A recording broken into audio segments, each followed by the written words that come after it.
Hello दोस्तों, आज की इस टीजीटी की संवैधानिक विकास से संबंधित क्लास में आप सभी का स्वागत है। आज हम लोग देखेंगे साइमन कमीशन, इससे जुड़े हुए विभिन्न तथ्यों का हम लोग आज अध्ययन करेंगे। तो आइए फिर शुरू करते हैं। देखिए, जो 1919 का शासन अधिनियम था, मॉन्टेग्यू चेम्सफोर्ड सुधार, वो ब्रिटिश पार्लियामेंट द्वारा दिसंबर 1919 में पारित होता है और तत्काल लागू न करके इसे अप्रैल 1921 में भारत में लागू किया जाता है। और इसके पारित होने और लागू होने में एक लंबा गैप दिखाई पड़ता है और इस बीच भारत में आप देखिए तो कई ऐसी घटनाएं घटित हुई कि जो भारतीय राजनीति को एक नई दिशा दे रहे हैं। आप देखिए तो इसमें क्या हो रहा है, असहयोग आंदोलन भी इसी बीच शुरू हो चुका है। तो उस पर फिर कभी चर्चा होगी। अभी हम लोग आज केवल फोकस साइमन कमीशन पर ही करें, क्योंकि ये लंबा चैप्टर है, एक एक पॉइंट पर हमको ध्यान देना है। जब 1921 में लागू होता है तो इसके आप देखेंगे जो अधिनियम था, इसके आर्टिकल 84 में स्पष्ट लिखा गया था कि अधिनियम बनने के 10 वर्ष के पश्चात इसकी जांच पड़ताल हेतु तो एक आयोग गठित किया जाएगा और उसके बाद फिर एक नई जो प्रशासनिक व्यवस्था है वो लाई जाएगी। होता क्या है, 1921 में लागू होता है और 8 नवंबर 1927 को साइमन आयोग का गठन हो जाता है। आप देख रहे हैं कि 1929 में गठन होना चाहिए था, लेकिन नवंबर 27 में इसका गठन हो जाता है। तो उसके पीछे बहुत सारे कारण हैं, अभी इस पर हम चर्चा करेंगे। तो अब हम देखते हैं कि 1919 का शासन अधिनियम बनने, लागू होने और साइमन आयोग के गठन होने के बीच कुछ महत्वपूर्ण घटनाएं घट रही हैं। उन पे हम बहुत संक्षिप्त रूप में प्रकाश डालना चाहेंगे। क्या क्या हो रहा है, जैसे ही ये सुधार लागू होता है उसके तुरंत बाद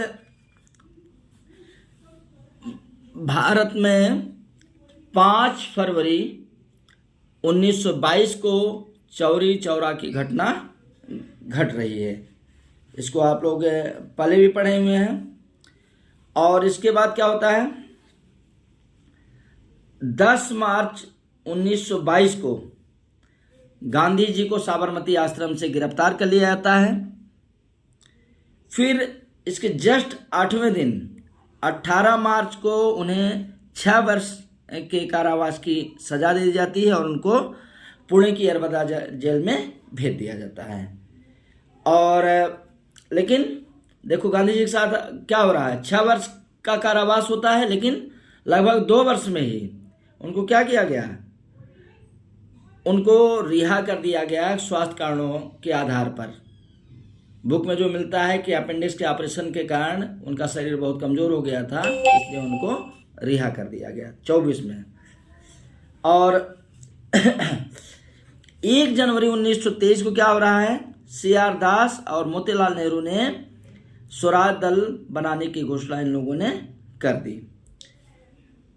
1924 में ही देखिए और एक चीज हो रही है, असहयोग आंदोलन स्थगित होने, गांधी जी के गिरफ्तार होने, स्वराज दल के गठन होने से जो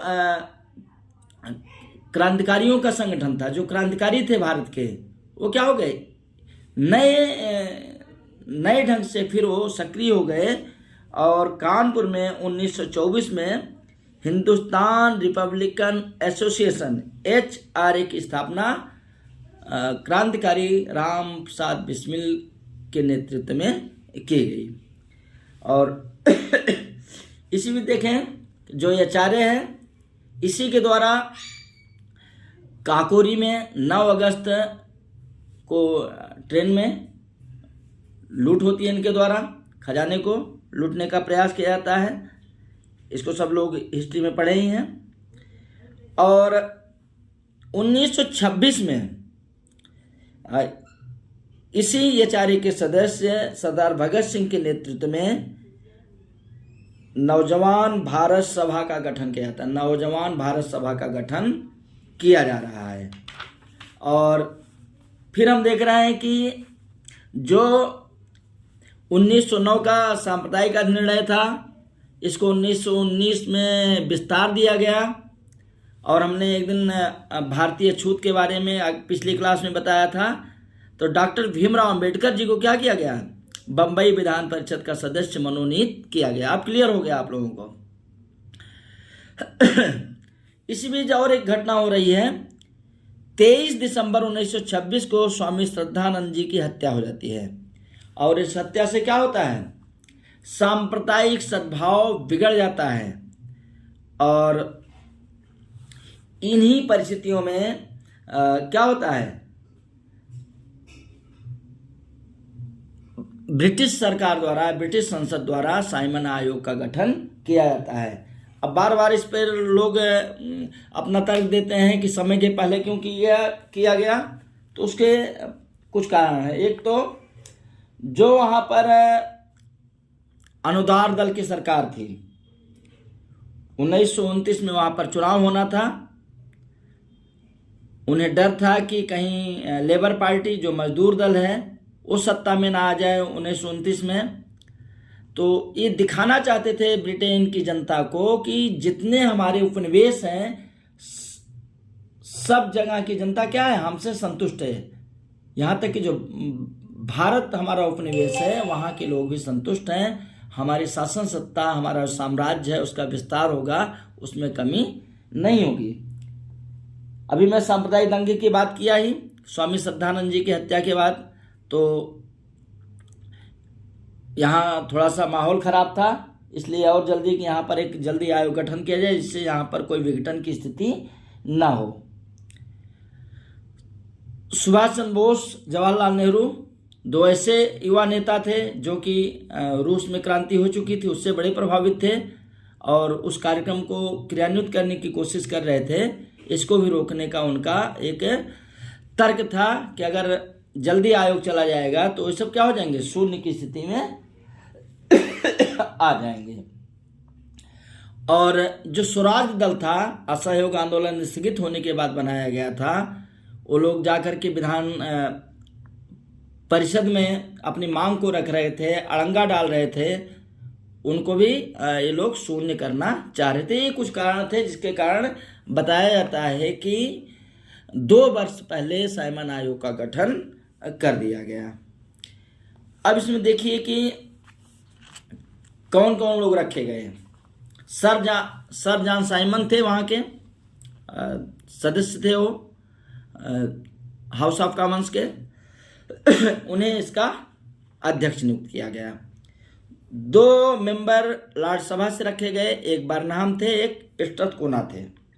बर्नहम को पूरे जितने भी इनके उपनिवेश थे, हर जगह का लगभग घूम टहल करके उन्होंने अनुभव लिया था, इसलिए इनको रखा गया था।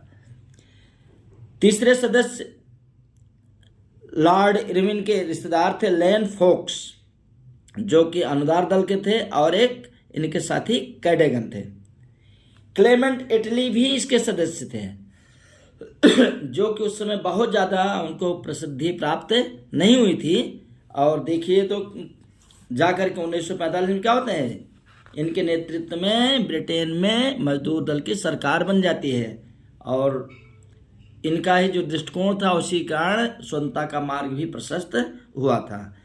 और अंतिम जो सदस्य थे, बार्लोन हार्टशोर्न थे, जो कि ये भी मजदूर दल के ही सदस्य थे।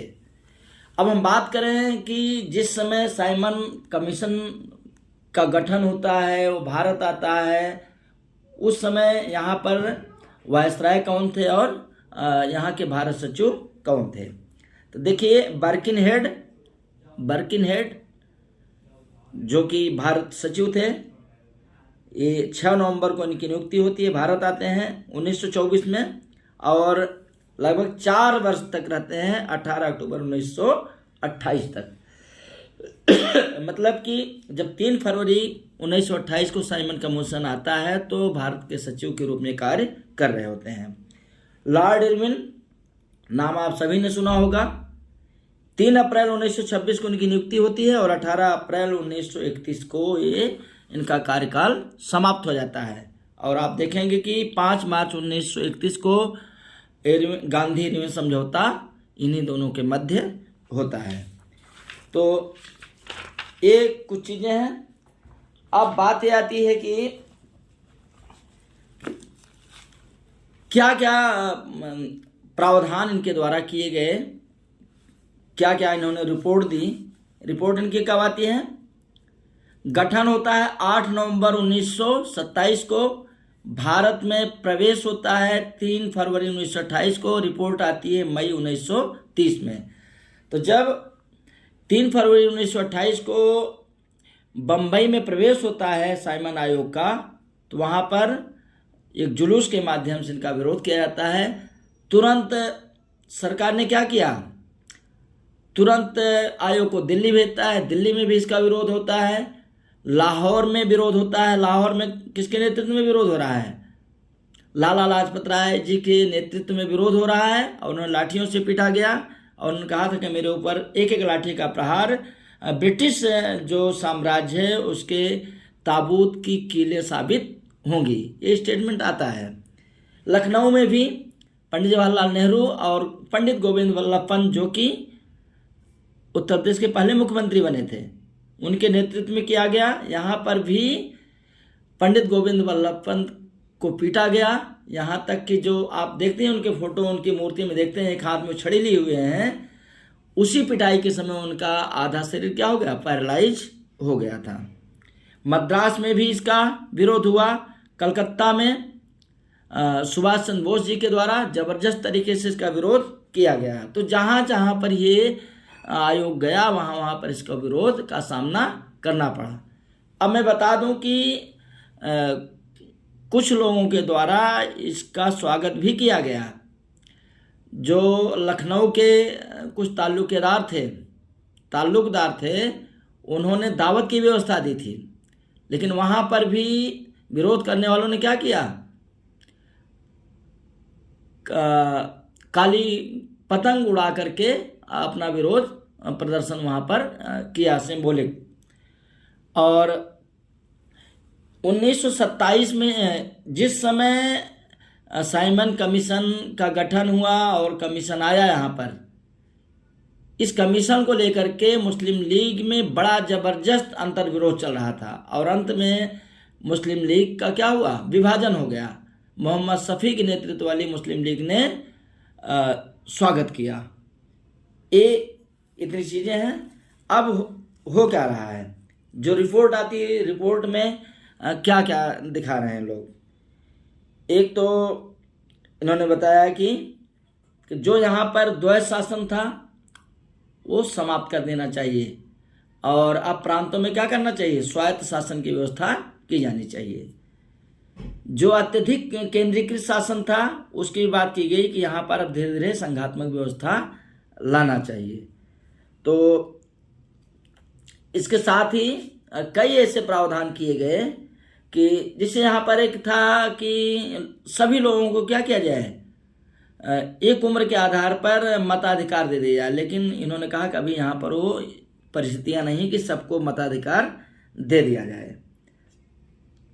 जो केंद्रीय व्यवस्था क्या है, जो लोग शासन को चला रहे थे, उन पर अभी कोई ज़्यादा बाउंडेशन नहीं लगाया गया है।